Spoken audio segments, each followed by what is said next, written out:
이어서 슬기로운 자취생활 시간입니다. 우리 동네 살기 좋은 곳으로 만들기 위해서 지역의회에서 어떤 일들 하고 있는지 알아보는 시간이죠.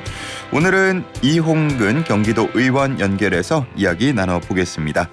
의원님 나와 계십니까? 예, 안녕하세요. 이홍근 의원입니다. 네, 반갑습니다. 자, 먼저 우리 슬기로운 라디오 생활 청취자분들과 도민분들께 인사 한 말씀 부탁드리겠습니다. 예, 그 경기도의회 건설교통위원회하고 운영위원회에서 활동하고 있는 화성시 항남읍 양가면 동남면 팔타면 출신 이홍근 도의원입니다. 네, 반갑습니다. 방금 말씀을 하신 것처럼 이번 후반기 상임위원회, 건설교통위원회에서 활동을 하고 계신데 전반기도 마찬가지였거든요. 전반기, 네, 후반기 모두 다 이 건교위에서 활동하시는 이유가 있습니까? 그 도민들에게 가장 중요한 대중교통 수단이라고 보는데요. 예. 그 버스에 대해서 조금 더 이해하고 싶었습니다. 그 도민이 좀 더 편리하게 이용할 수 있는 교통수단이 되었으면 하는 생각이 있었는데 생각보다 그 업체라든가 또 공공관리제, 중공업체 이런 부분들과 관련해서 좀 복잡한 사안들이 많았고요. 예. 요거에 대해서 지속적으로 학습하고 연구 검토하고 있습니다.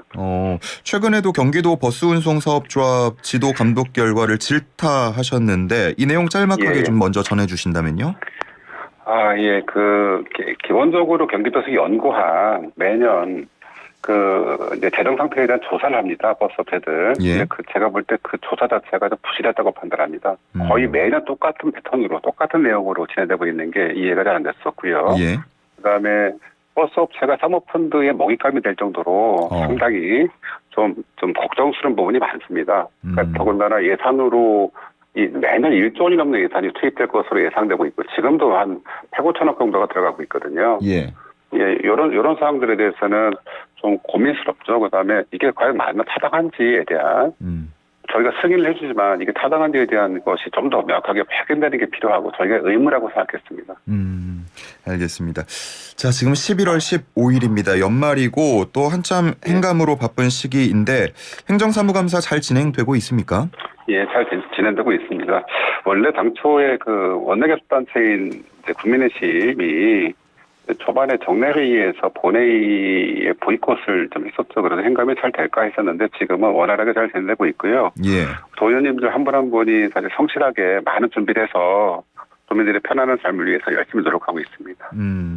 이번 건교위 행감에서는 경기국제공항이 돈마 위에 오르는 모습인데 최근에 예. 화성호 간척지, 평택 서탄면, 이천 모가면 이렇게 세 곳이 후보지로 선정이 됐거든요. 우리 의원님 지역구가 화성입니다. 어떻게 보셨는지 먼저 말씀을 좀 해주시죠. 이제 그 화성 같은 경우에는 매양리라고 하는 특별한 경험을 하면 안 되는 전투 비행기로 인한 소음 피해를 50년 동안 봤던 지역입니다. 그런 상태에서 이제 공항 얘기가 계속 지금도 이미 그 수성공항 예비전 후보지로 화성호가 지정돼 있거든요. 예. 2017년도였고요. 아무것도 움직이지 못하고 있습니다. 그 이후에 그러다 보니 이제 한편에서는 뭐 통합국제공항도 얘기하고 국제공항도 얘기하는데 이게 과연 경기도 일단 근본적으로는 경기도 사무가 맞는지에 대한 고민이 좀 있었습니다. 근데 경기도 사무가 아니죠. 요 공항에 대해서는 이런 게 있고요. 경기도가 할 수 있는 것은 결국은 국토부에 신청하는 건데. 근데 내용 자체를 보게 되면 뭐 어떻게 할지에 대한 것도 별로 안 나와 있고 용역보고서 자체가 좀 불일했다고 판단할 수밖에 없었습니다. 그러면 화성시를 후보지에서 제외해야 한다고 보시는 건가요? 저는 후보지를 제외하고 옆을 떠나서 이 자체가 실현 가능한가에 대한 고민을 좀 판단을 좀 해보고 있는데요. 원초적으로. 그렇죠. 왜냐하면 이제 공항과 관련돼서 국토부의 의견이 최근에 확인된 게 하나 있습니다. 그게 뭐냐 하면 수도권은 항로와 공역이 너무 복잡하다. 이거 불가능하다라고 의견을 낸 바가 있습니다. 그게 뭐냐 하면 국토위원회에서 통합공항에 대한 특별법을 발의한 의원님이 국회의원님이 계신데 거기에 대한 검토 의견으로 제시된 내용입니다. 이미 인천공항과 그다음에 김포망로로도 충분하다라고 판단한 것 같고요. 이제 그 자체는 또 뭐가 있냐면 국토부의 종합계획이라고 할 수 있는 공항개발 종합계획에 의하면 그 계획에도 여기에는 도저히 실현 가능 불가능한 사항이 있습니다. 왜냐하면 재원 투자, 재정을 어떻게 투자할 것인가인데요. 이미 먼저 결정된 사항들이 있지 않습니까? 울림공항이라든가 사만감이라든가 아니면은 이제 가덕도 신공항도 그렇고 청주공항 이정도 그렇고 대구공항 이전이라든가 이렇게 봤을 때 이런 재정적인 가능성을 보는 과정을 보더라도 이게 과연 경기남부공항 자체가 선동될 수 있을까, 실현될 수 있을까 이런 근본적인 의문점을 갖게 됩니다. 거기다가 배후도시를 무슨 돈 예산으로 할 건지에 대한 것도 없고 이러기 때문에 이것은 결국은 저희가 판단할 때는 군공항을 전제로 할 수밖에 없겠구나라고 하는 것으로 예측할 수밖에 없는 겁니다. 혹시 이 문제 관련해서 시민분들 이야기도 들어보셨습니까? 당연히 이제 저희 도의원분들이 총택도 있고 이차쪽에 있지 않습니까? 예.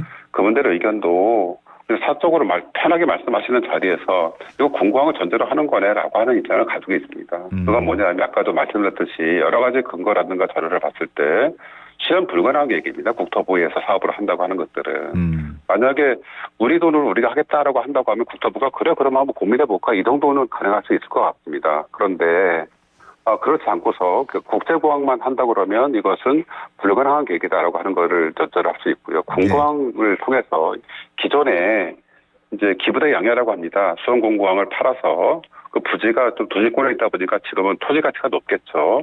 그러면 그걸 팔아서 좀 지가가 싼 곳을 거기다 공항을 만들어주고 주변도 일부 개발해주겠다고 하는 게 그동안 기부대 양해 방식의 수원공항 이전에 대한 프로젝트였거든요. 그것의 연장선으로 밖에 해결 불가능한 계획이다. 그렇게 볼 수밖에 없는 거죠. 따라서 이것을 다 알고 계신 거예요. 그러니까 당연히 적극적으로 찬성하겠다라고 이렇게 하지 않는 거죠. 소음 피해나 고도 제한에 대한 우려도 내비치십니까? 당연히 그거는 기본적으로 동반될 수밖에 없는 피해이기 때문에 공항을 통해서 최근에 국제도시를 보더라도 그렇고요. 그다음에 국제공항을 어떻게 이제 발전시키고 치열한 경쟁 속에서 어떻게 만들어갈 것인가 이게 아마도 국토부의 고민인 것 같고요. 그래서 인천공항을 이제 중점공항으로 만들어서 일본의 나이타라든가 이런 데하고 경쟁한 관계를 가지고 있는 것 같거든요. 오히려 그쪽에서는 그렇게 집중해서 키워내는 게 바람직하다고 판단하는 것 같습니다. 그런 측면에서는 봤을 때 최근 세계에서 새롭게 공항을 건설하는 계획들 이런 것들은 이미 OECD 국가에서 이행하지 않습니다. 대신에 적용 국가나 이런 데서는 공항을 계속 만들겠다고 하고 있지만 저희는 이미 그 단계를 넘어섰거든요. 그런 측면을 보더라도 이건 바람직하지 않은 계획이라고 판단하고 있습니다. 다른 후보지가 이제 평택하고 이천인데 경기도 내 지자체들에서 모두 다 원하지 않는 경우에는 어떻게 앞으로 진행이 되는 겁니까? 제 생각에는 이 공항 관련해서는요, 공항개발 종합계획이라고 있다고 말씀드렸지 않습니까? 이 계획이 26년부터 이제 되는데요. 거기에 과연 반영이 될 것인가가 우선 관건인 것 같습니다. 그 다음에 경기도가 할 수 있는 게 별로 없다고 말씀드렸지 않습니까? 신청하는 건데, 신청해서 이것을 넣어달라고 국토부 요청할 텐데, 국토부 자체에서 이걸 받기는 아까 말씀드렸듯이 쉽지 않겠다. 라고 판단하고 있습니다. 더군다나 그동안 이거에 대해서 몇 차례 의견을 낸 바가 있습니다. 이제 이를테면 경기남부 국제공항의 경우에 그걸 해당되는 지자체라든가 주민들의 수용성 이런 것들이 충분히 검토된 다음에 확인되고 검증돼야 검토할 수 있다고 하는 게 국토부 의견이거든요. 그런데 해당되는 지자체에서 반대하거나 이런 의견이 나오게 되면 그거는 더더욱 할 수 없는 상황이 아닐까 싶은 생각이 들어서 사실 경기도로서도 딜레마가 아닌가 싶은 생각이 듭니다. 뭔가 인센티브 같은 것들이 마련이 돼도 안 되는 겁니까? 인센티브는 재원이 없죠. 어떤 인센티브가 될 수 있죠? 지금 이를테면 인천공항이 있지 않습니까? 인천공항의 차단계와 관련된 금액만 4조 7천억입니다. 이를테면 거기에 국가가 590억 투자하고요. 나머지 대부분들은 인천공항공사가 투자하고 있습니다. 그런데 이를테면 여기 다른 지역 같은 경우에는 전철이라든가 기강교통망이 전혀 안 깔려 있습니다. 그 비용은 포함되지 않았습니다. 그러니까 공항이 그냥 활주로만 만든다는 문제가 아니라 대반적인 것들이 충분히 기반시설부터 해서 그다음에 배후단지에 이를테면 물류가 되려면은 물류단지가 만들어져야 되지 않습니까? 그러면은 그것을 운영하는 물류를 운송하는 회사들 자체가 투자를 해야 되는데 누가 투자하겠습니까? 공항에서는 화물이라고 하는 것들은 통계를 보게 되면 공항 화물이 이렇게 많지 않습니다. 전체 화물 중에서 0.0 얼마가 요거밖에 안 되는 걸 알고 있거든요. 중요한 거는 화물기가 아니라 여객이 언제 어디든 갈 수 있는 여객 화물이 수십 톤 많습니다. 전자제품이라든가 반도체는. 그러면 언제 어디든지 갈 수 있는 인천공항을 선호하죠. 알겠습니다. 자, 이 얘기 여기서 마무리할까 하는데 혹시나 추가로 하시고 싶은 말씀이 있으십니까? 저는 이제 경기도가 이 문제에 대해서는 예. 공항 문제에 대해서는 경기도의 역할은 지자체 간의 갈등을 조정하는 역할입니다. 통합하는 역할인 거고요. 근데 오히려 이 정책을 진행하면서 오히려 지자체 간의 분열과 갈등을 조정하는 역할이 아닌가 생각이 들어서 저는 지금이라도 역할을 수정하는 게 필요하지 않겠는가라고 하는 거고요. 객관적으로 저는 국토부에 맡기는 게 맞다고 생각합니다. 이 공항 문제에 대해서는 그런 입장을 가지고 있습니다. 알겠습니다. 자, 최근에 의원님께서 대표 발의하신 내용도 하나 살펴보겠습니다. 경기도 관급공사의 체불임금 방지 그리고 하도급 업체 보호 등에 관한 조례 일부 개정 조례안 이름이 상당히 긴데 이게 어떤 핵심 내용들 담고 있습니까? 간단하게 말씀을 드리면, 이제 하도급을 받지 않습니까? 그 이제 경기도가 발주하는 공사장에서도 체불이 많이 발생하고 있습니다. 이건 납득할 수 없죠. 돈을 다 주는데 천금으로 지급하는데, 그래서 그 문제를 해결하는 방안들을 계속 고민해 왔고요. 건설직이라든가 노동자들의 문제에 대해서도 말씀을 많이 들어보고 이걸 조례를 개정하게 됐습니다. 근데 내용은 임대료든가 하도급 대금에 대한 직접 지급하는 방안을 열심히 만들어보자 하는 거고요. 그랬을 때 절차를 간소화하자. 첫 번째가 그렇고, 그다음에 직접 지불할 경우에는 전자조회 시스템에 등록하자는 내용과, 그다음에 발주부서의 지도 점검을 열심히 좀 하자. 그다음에 체불임금을 신고했을 때 체불 자체가 해소될 경우에 신고자에 대한 포상을 좀 하자. 이런 내용이 주요 내용입니다. 신고자에게는 어떤 포상이 있습니까? 이를테면 이제 사례가 좀 있었는데 그전에도 예를 들어서 이 문제가 만약에 이제 불법으로 체불한 게 확인됐다 할 경우에 신고했어요. 신고하고 나서는 확인해 보니까 실제로 엄청나게 많은 금액이 불법 사항이 있었다 이런 것을 확인할 수 있었고요. 따라서 거기에 대해서 뭐 몇 천만 원까지 지급된 사례가 있습니다. 그렇군요. 알겠습니다. 자, 의원님 이제 올해가 거의 다 갔습니다. 아마 연초에 말씀하시죠.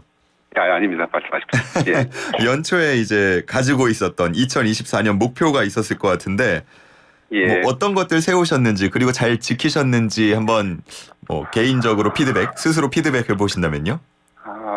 뭐 기본적으로는 의원의 본분에 충실하다입니다. 저게 좀 익숙해지면 게을러지거든요. 제가 시의원도 면제 2번 연임을 했었고 하다 보니까 손틀지고 하다 보면 자꾸 관행에 물게 되고 그다음에 익숙하면은 게을러지게 되는데 게을러지지 말자라고 하는 게 기본으로 생각을 좀 가지고 있었고요.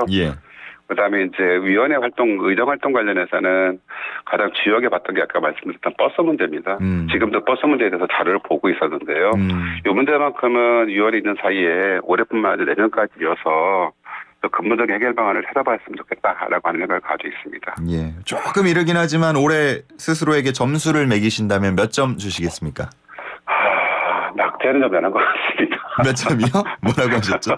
낙제점을 면한 것 같습니다. 낙제점은 면했다. 겸손하신 말씀 같습니다.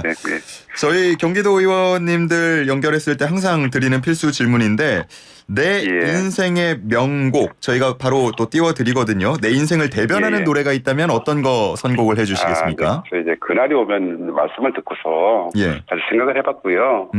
그날이 오면이라고 하는 게 아주 맞지 않겠나 생각해봤습니다. 왜요?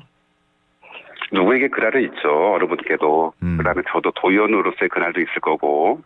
그런데 이제 80년대 격동의 시대를 경험했던 사람으로서 아직도 그날은 좀 더 시간이 필요한 것 같구나라고 하는 생각을 하게 됐습니다. 알겠습니다. 자, 마지막으로 우리 도민분들께 남기고 싶은 메시지 한 말씀 부탁드리겠습니다. 일단 죄송스러운 말씀이 있습니다. 그러니까 어떠냐면 물가는 하늘 높은 줄 모르고 오르고 있고요. 거기다가 경기는 바닥을 치고만 있는 것 같습니다. 그다음에 국민이 정치를 걱정하는 일이 많아진 요즘 같습니다. 그래서 정치인의 한 사람으로서 죄송스러운 마음이 좀 크고요. 지금보다 조금 더 연구하고 실천하는 의원으로서 시민을 위해 또 시민과 함께 구현하는 생활정치인이 될 수 있도록 열심히 노력하겠습니다. 고맙습니다. 네, 고맙습니다. 자, 그러면 이홍근 경기도 의원의 인생 명곡입니다. 노차사의 그날이 오면 띄워드리고요. 인터뷰는 여기서 마치겠습니다. 고맙습니다. 고맙습니다.